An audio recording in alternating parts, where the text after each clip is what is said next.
Përndryshe e tha që qendra multikulturore Krah është pa pagesë për krejt ata që dojnë me vizitu.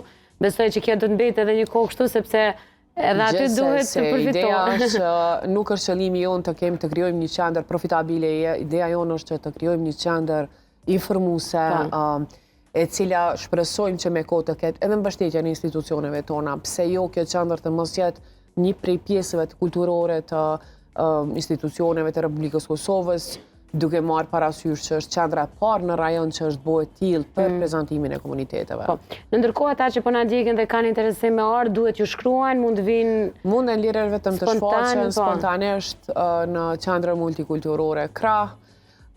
Besoj që të gjithë do të ndohen të kënaqur, çfarë do sugjerimi, informate, mungese që ata e shohin qytetarët, jemi shumë të hapur.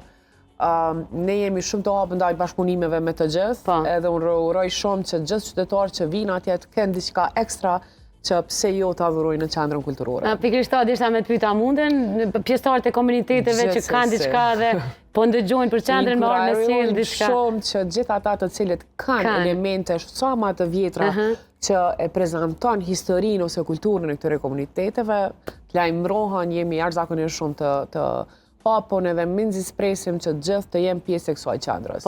Kjo është qendër e të gjithëve, nuk është qendra vetëm e Vorrez. Qendra është për qytetarët, për promovimin e këtyre 3 komuniteteve dhe pse jo për vetëdijsimin dhe informimin e gjithë njëve. Në ndërkohë e keni menduar që në të ardhmen të sjellni edhe fotografi dhe biografi të personazheve të cilët kanë I kemi edhe ato prezente. Sepse ka shumë figura.